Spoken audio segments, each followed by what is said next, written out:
This is Ross Coulthard, and you are listening to That UFO Podcast.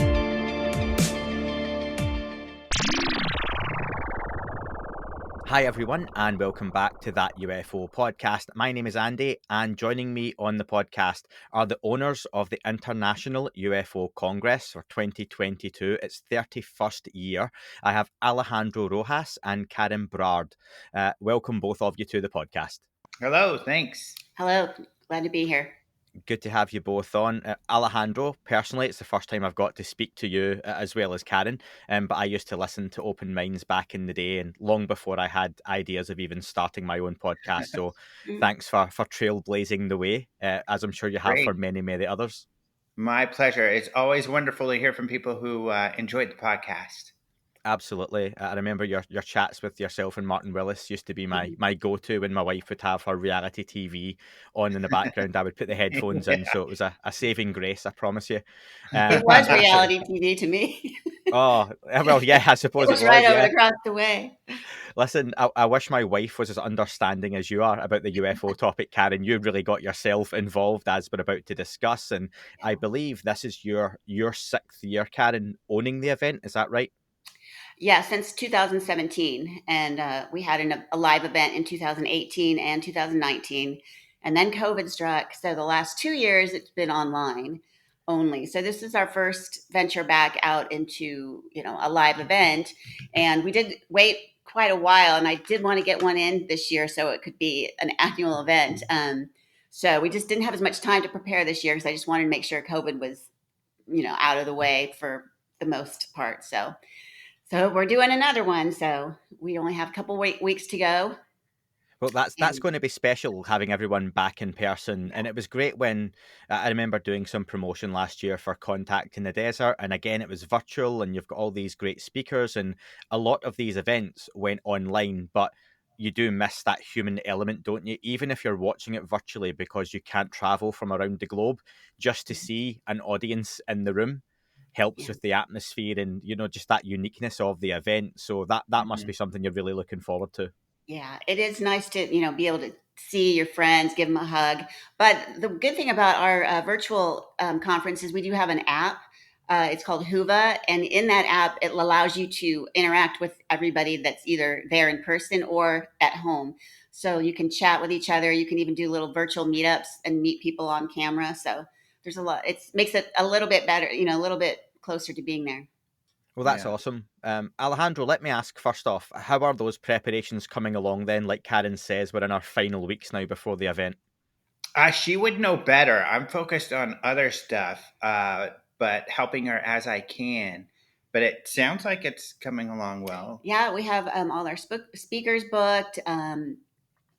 They're very excited, and it's coming along. We've got some great events in there too, along with our banquets and our film festival. We're having a trivia night, and for the first time, we're having a Halloween costume party.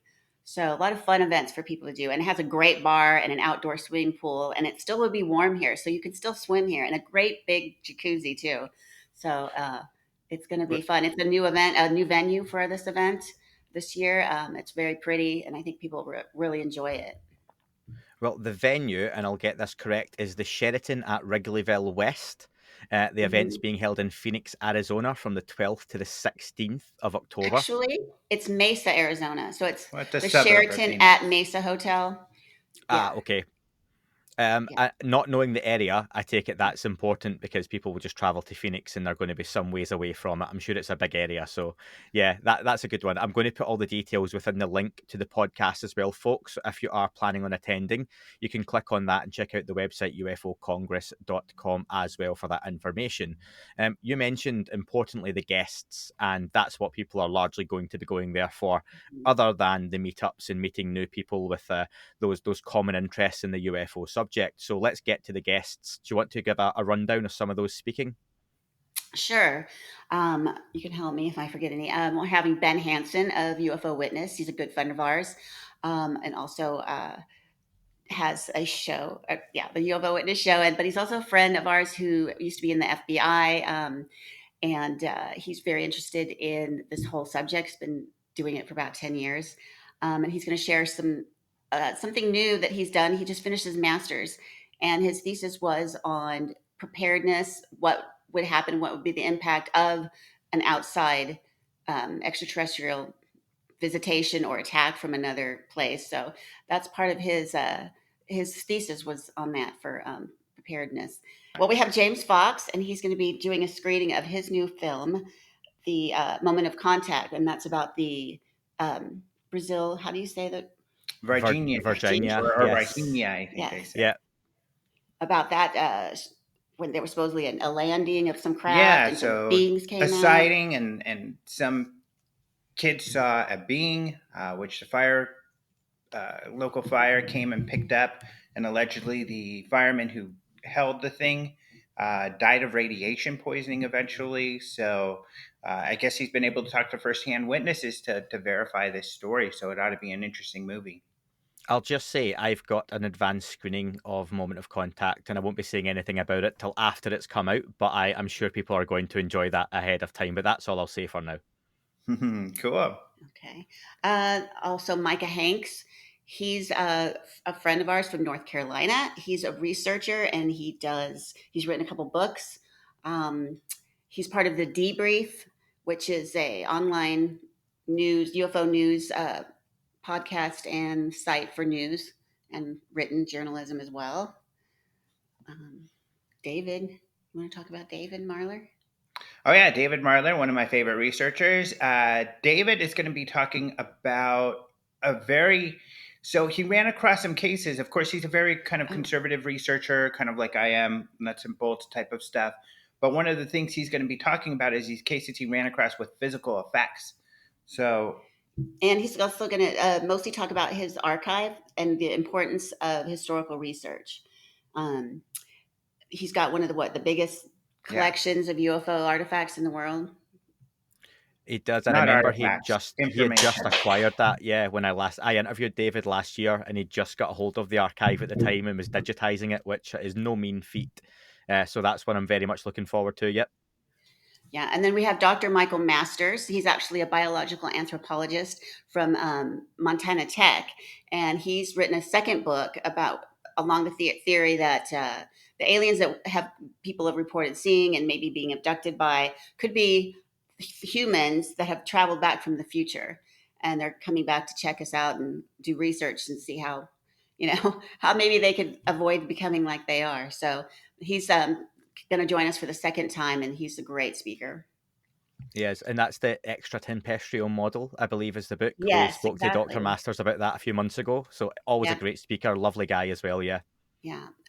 Yvonne Smith, she will be doing a talk about what she does, which is she does regression hypnosis for people who have been abducted. So she's going to talk about that and actually have some maybe a couple of witnesses come on and talk about their experience. And she joins us every year, and as well, she leads the experiencer groups, which if you're here in person, we have groups where if you want to come and share a story or just come and listen to other people's stories of encounters, you're free to do that. And it's in a private, anonymous, or not anonymous, but what's the word I want?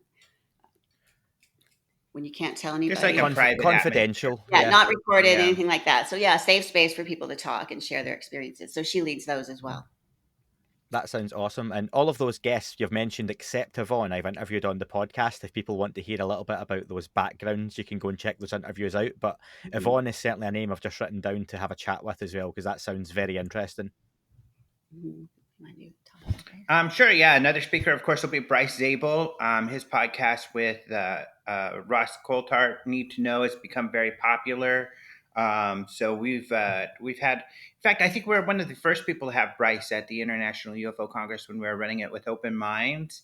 And he's always very entertaining. So he is a key point pro. So he always has very exciting PowerPoints that he does. So it'll be really interesting to talk to him because, of course, he's been up to date on all the latest news and has an interesting perspective. He's a director, a writer. He's got things coming out, a movie that's going to get filmed next year in Europe. So he's really excited about that.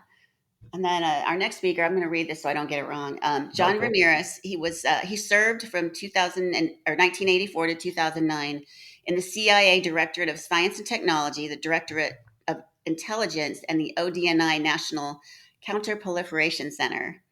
And he was working he was the chief of Electronic Intelligence Analysis Branch and the Electronic Intelligence Laboratory at the CIA during a period when the intelligence community was investigating the light orb phenomena in the years preceding OSAP. So that's pretty exciting that he's going to share with us what he experienced and what he was studying there. That has, to my knowledge, not anything that's really been out in the public yet. And then he's also going to give some insight on recent legislation. Oh, yeah. That, of course, is really exciting as far as, pending legislation by the Congress.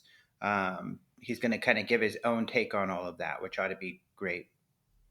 John's a wonderful speaker, and again, he's been on the podcast, and when he's done any of the podcasts he's been on, he draws a fantastic audience to it, and he's just a great character. People love to listen to him, and Karen, you read out just some of his background there, and it's fascinating, just the departments he's worked in and the projects he's also been involved in as well. Let me ask, because there's a whole load more speakers attached to that, and I would encourage folks to go to ufocongress.com to check those out as well, but just looking at some of those names, I'll name Travis Walton, Brian Bender, James Fox, Ben Hansen, just to name a few. It shows a real mix of backgrounds and personalities. And I think that change is now happening in these sorts of events. Did you feel it time to reflect the changing audience in the UFO subject, moving away from a very similar conversation to journalists, scientists, directors, and others like that? Yeah, exactly. I'm a board member for the Scientific Coalition for UAP Research, and that's the world that I've been living in, is working with scientists, people from DC, whether that be government or politicians, and a lot of mainstream people that are getting into this topic. And so it is a brand new venue, and they bring something totally different. But in some ways, a little bit the same. And I guess what I mean by that is, John Ramirez is giving us insight that we didn't have previously, as a government insider. But he's talking about topics that are kind of strange, that, and things we haven't heard about before. So like this program where they looked into these orbs, or, his professional insight into the secrecy and, this bill and what it means. There's a lot of nuance, and I think that gets lost. I was in a Twitter debate yesterday where it's kind of, the debate is this real? Isn't this real? Well, typically that's not enough. The conversation has a lot more components to it than just that. So it's much more complicated than just saying A or B. And you need to get into those details in order to be effective in pushing the issue forward, or understanding the nuance to be able to maneuver and navigate around some of these complicated institutions that are now getting involved that weren't involved previously. So I think that's where I get frustrated. It's like, no, guys, this is a lot more complicated than that. We need to know how to play the game if we're going to play the game. You don't just pick up the football and run and get a touchdown, game over. It's a lot more complicated than that. So that's what I think is wonderful. Brian Bender, he's very embedded in the industrial defense complex. Mm-hmm. He spends all of his time in DC or at these conventions, hanging out with generals, and he knows everyone. Yeah, he knows everyone. Crazy. The exact type of people. You can just call up a senator. He has a question. It's so great. So being able to hear from him, kind of the inside baseball, what he's hearing, how people are really reacting to this, I think is really important. And a lot of the UFO community shuts that out because they think they know, but they know nothing. If you're not in that environment on a regular basis, like some of these people coming out and talking, you really don't know that nuance. So we need to humble ourselves a lot of times and sit down and listen to these people that are coming out of the woodwork right now, because they're going to be able to guide us to have more success than we've had in the past. And the success that we've gotten to date are those kind of people like Chris Mellon, who, have worked in those environments and knew how to navigate all of this and is doing that currently. Those are the people we need to listen to and take their lead from. Right. Because if it wasn't for Brian Bender, who actually had an article on the same day as the New York Times. By the way, people don't always know that. If it wasn't for people like them, these stories wouldn't have come out. And Brian keeps coming out with stories. In fact, I think one of his stories that he was asking, hey, what's going to happen? This deadline's coming up. like the very next day, they've set the date for a hearing in public. And I think it had to do with Brian's article. He's kind of pushing the pushing this along as well. I think that they really were like, oh crap, Politico's calling us out. What are we going to say? We have a deadline to do something. So they had a hearing. So, I mean, that's great too. And other journalists, I think, are getting on board, and they're seeing that they're getting so much attention that they want to be part of this, and they can now without being ridiculed and being taken seriously. So that's great. And as a matter of fact, Brian's working on having maybe a special thing to happen at the conference if we can get it going. So that'll be something new and from some government official. So we're working on that. That is exciting. And I would ask again, with those names, and like you've both said, do you expect a different set of eyes to be on events like this from the outside? Do you expect parts of the mainstream media, journalists, politicians on, potentially from the UK, the US, to be looking at events like this with those kinds of serious names attached?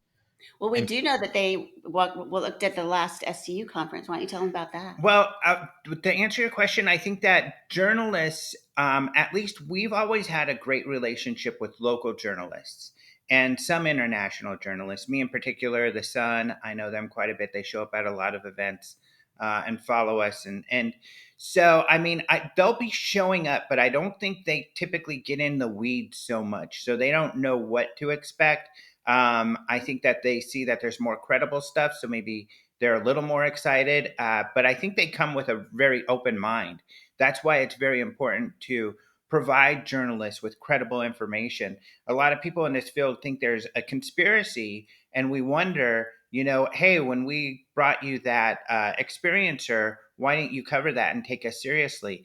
That's too much for them. That's difficult for them to take something like that seriously without them feeling like they're hurting their credibility, which is important to them. So you need the baby steps. You need to have them talk to the Ramirez's, the Benders, the people that speak their language and bring more credibility to the story, and then they'll cover it in a straight way. So I think it'll benefit in that we have more of those types there that to speak to them, and I think that helps and takes things a long way. But then, and some of these people, like even Ramirez, gets pretty fringe. He does state, now these are my personal beliefs. I don't know, I can't prove them. And he'll go on to say, I think he even talks about Roswell and other things. So I think that's really eye-opening for the media, and that allows them a little more to be able to talk to that. But what she was mentioning at the SCU is that it really felt more like a defense government kind of, conference, in that, you go to these defense conferences and you have corporations and you have nonprofits, NGOs, working with government agencies. And that's kind of what we had. We had representatives from Space Force, other representatives from intelligence, people who formerly worked on these intelligence programs on this topic. And of course, SCU is made up of people like Eric Davis and Hal Puthoff and Travis Taylor, who are these scientists who are already kind of, we know, working on these government programs. So it's definitely at another level where now it's kind of more of that agencies intermingling and talking with our scientists. And what's most exciting is that those conversations now can result in some action, some actual organization and some work and some funds being given from the government on taking action on some of these items. And I just want to add, at that conference, it's very exhilarating to be around other really intelligent people, scientists who've seen this evidence firsthand and are so open-minded and willing to listen and talk about things on a serious level. Are you finding it now in 2022 easier to attract those types of people to come to events like this and be speakers?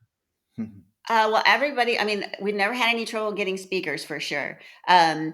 Well, like you're saying, there's still some speakers that want to speak and they're not quite there yet because they just want to make sure that they're, because of their profession and their position and their reputation.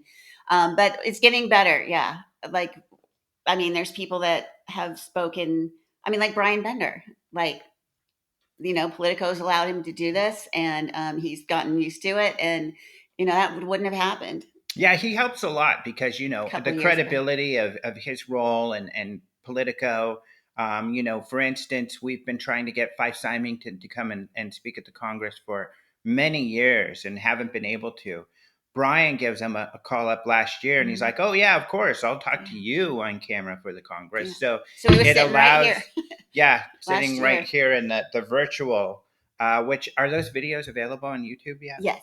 Yeah, so you could go to the UFO Congress YouTube. There's a subscription service, and you can watch that. But you can watch Brian and Fife sitting where we are now, discussing UFOs, and of course, Fife Symington saw the Phoenix Light. So people like Brian, who are enthusiastic about this, help bring credibility. But to your point, also, there's definitely more people coming forward. What I found really interesting in 2017, when people came forward, we were able to get Elizondo. I think we were the first to have Elizondo. Of course, it ended up being a recorded thing, which I think was good. He would have got swamped at an in-person. But fortunate for me, just because, at Open Minds, we covered things in a journalistic way. Most of these insiders we talk to are familiar with Open Minds. So that goes a long way. That helps a lot too, because then they know our take. At least my take is a very serious take, and that they can feel more comfortable talking with us. Yeah, and Lou would have been at the conference. He just had a previous engagement, but he really wanted to make it. So yeah, and he couldn't have done that a few years ago. So do you both have any moments you're particularly looking forward to at this year's conference? Any highlights that you think are going to stand out for yourselves? It's funny that you say that, because a lot of times we've got something set up that is unique and different, where it's going to be really revelatory. I think that in this conference it will, of course, James being there and being able to show his film is extremely exciting, because most people haven't seen that. We'll have Randy Nickerson to show his aerial film, and a lot of people haven't seen that. But I'm really looking forward, because it's the first in person, and just seeing a lot of people again that we haven't seen for a long time. And that's a big deal. When people are in person, you get to spend a lot of time with same thinking people. And then also, and get to know people. So for example, if you've never seen Ramirez talk and you hear him talk and it's absolutely amazing and blows your mind, you can actually hang out with him afterwards, maybe even go to dinner with him. Yeah. And that sort of thing is a lot of fun. What I'm looking forward to is we're going to have a panel with some of the aerial students now grown up. We're going to have Emily Trim and Liesel, and they're going to be talking with us from where they are on Zoom set, but it's going to be live, and that's going to be the first time that they've done that in front of an audience. So we're very excited about that. That'll be good. I'll look forward to that as well. And again, I would love to attend one of these events, hopefully next year, if my wife lets me out of the UK. But yeah, that would be exciting. What do you both think the future holds for these events? What would you like to see when it's the 40th annual International UFO Congress? Wow. Maybe we'll be giving excursions to the Mars or something. I don't know. I feel like there's going to be a complete break in events. I think some are going to be more spiritual and more focused on those kind of things, and then one is going to end up more like spacecrafts and what did they see and when and dates and things like that, because I feel like it's just kind of a big break now. But then I think there'll be some in the middle. Like I think abductions are really important to study right now, and I think the phenomena of ESP and that kind of thing is really important. So it's really difficult because there's so much opposing, just like even on Twitter, even in the same topic, there's so much opposition. So I don't know. I kind of feel like there might be two different sets of things happening. Maybe I'll have two different conferences. I don't know. Yeah. I think that, things just have gotten bigger. The percentages haven't changed, and I guess too much. And what I mean by that is, the SCU and the scientific end of thing has been a very small percentage of the people interested in this topic. And it's burgeoning. We're getting tons more scientists and engineers and incredible people that are helping out. However, and politicians. It's still just a fraction of the community overall. And some of the evidence of that is you look at UFO Twitter and I love a lot of you guys out there, but you're just not getting it. They're just still the not looking into kind of the more, I think it's just kind of a ego thing that we know more than you, and they're not listening to mainstream people and politicians and and what they're saying. Everybody wants Roswell, UFO, and the aliens right now, and that's not going to happen. But what is going to happen is moving towards more understanding. And if something like that exists, we'll inch towards something like that. But we've got to do it smart. We've got to not be ham-fisted about it and be a little bit more intelligent about it. So, and investigate what's happening right now. Get money behind that, So you have, kind of the very fringe, which is huge, like Ancient Aliens, and I'll be filming with them next week, so I can't bash Ancient Aliens too much. But that it's more fringy, less more speculative, and that area is always huge. So that will probably continue to be a huge area. But what's great about the UFO Congress is I think it kind of bridges both sides. We have people like Yvonne Smith who have been investigating experiencer sightings her entire life. Right next to a Ramirez or a Bender, who are much more, mainstream. So I think that's what's great about the Congress. And I think as far as the future, we'll see, how many people want to be in that middle ground kind of area. And the name of the event is the International UFO Congress. So if you ever want to host it in the UK, outside of the US, I'm sure there's an audience that would travel for that as well. I'd love that. The UK has been a huge audience for us at Open Minds. Yeah. And you know what? Some of my favorite researchers are the UK. And of course, with this Calvine stuff that's happened lately, some of the UK researchers have been doing some amazing research. So that would be fun. They have, and they're all friends of mine as well, and part of UAP Media. So very big shout out to them for the work they're doing, like boots on the ground stuff. Like Karen, you're saying, like investigating now and doing that work, and that is still happening. So yeah, big shout out to those guys. Listen, just before we wrap up, there are tickets still available for in-person and virtual. What do you both want to say to people in terms of anyone who might be on the fence of, do I spring for a ticket? Do I go virtual? Yeah, I mean, I think you'll have a great time. Everybody always does. You'll meet people that you can continue to interact with. So, if you feel sort of out there and you believe in it, but none of your friends do or your family, come to one of the conferences or at least buy a virtual ticket and get in there on the Whova app and interact with other people, and you'll have a great time. And I have a coupon code UFO Andy, all caps, and you can save $30 on a multi-day in-person ticket or a virtual ticket. So there you go. There's a reason to do it.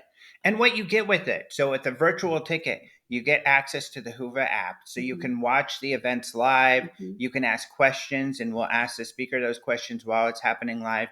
If you miss the event and you don't see it live, you can pop in there and watch it at any time. And for in up to fact, 3 weeks. Yeah, you'll have access to the app for 3 weeks where you'll be able to watch the lectures. I know some of you are nerdy enough like me where you'll want to watch them several times and take notes, and you'll be able to do that. So you get a really great interactive experience. And then if you're there in person, you get the Whova app, but then of course you get the advantage of meeting everybody in person. And that's pretty much priceless because you then really you have all their contact information on the app after you meet them. And you really have a chance, whether you want to or not, to interact with all of these speakers and people that are like-minded. And of course, people do want that experience, but it's a great experience because you just get to meet so many people. And a lot of people sometimes meet a researcher they kind of snickered at or didn't like very much. And all of a sudden they're in love with this person because they're just a great person and they're hitting it off. And it's really mind expanding for people in that way. So there's a lot you get either way.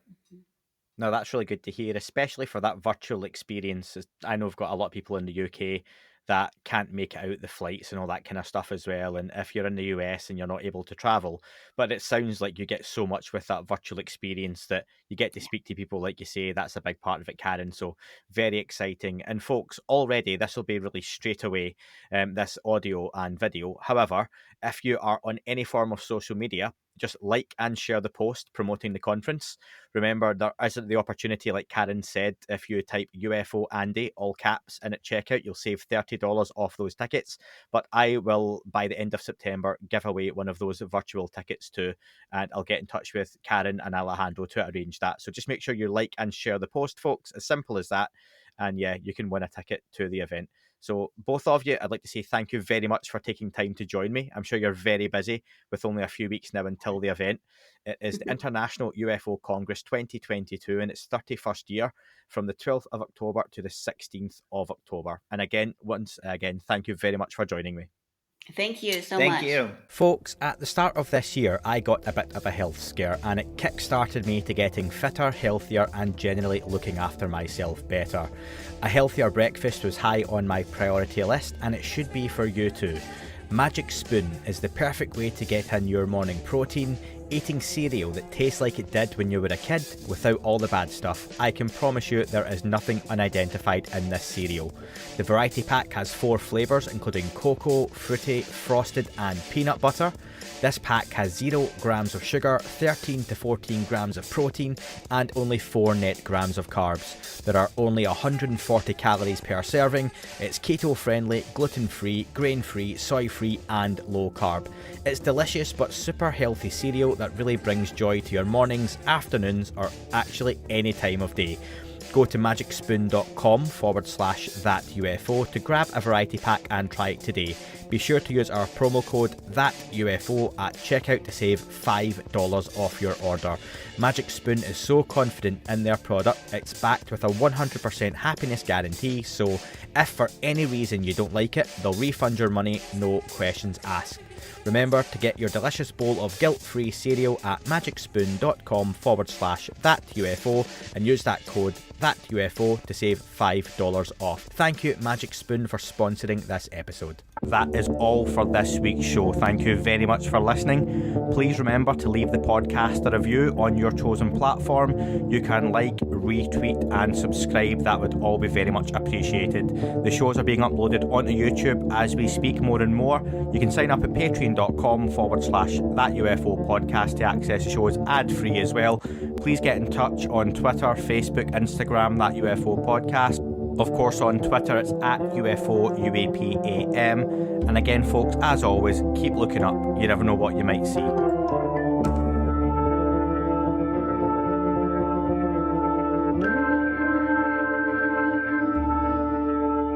It wasn't a tic-tac and not quite a saucer, more like a hubcap designed by Chaucer, a little Baroque and quite steampunk, like Alice was playing bass for the Parliament of Folk. The little fucker hovered right outside of my window, and when I shoved out the screen, he made it an issue. I don't think he expected me to see his ass, but I'd had some champagne and smoked a little grass.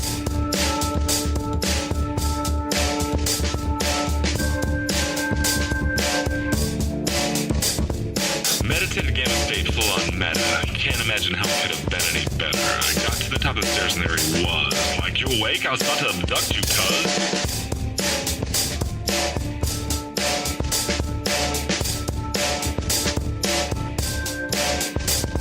I jumped back and nearly kissed myself, and I climbed out the window after the elf, and I woke up in my bed and there was something on my head and everything was weird and everything was red. I called out to my boys, they thought this was noise, they thought it was a dream, they thought it was my toys, they thought it was my problems, and they think I should seek therapy, and I don't know what to do because it doesn't really scare me.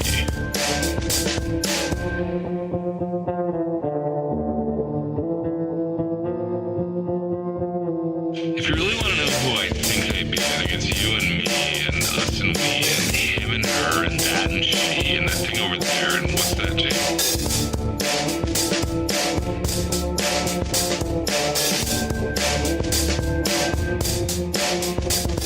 But for being serious, open your mind, consider your heart, consider time, consider your space, consider your lies, consider your life, consider your eyes.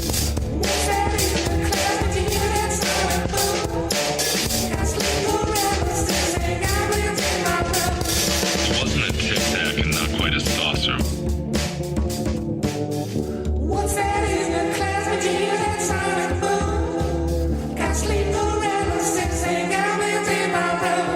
It wasn't a tic-tac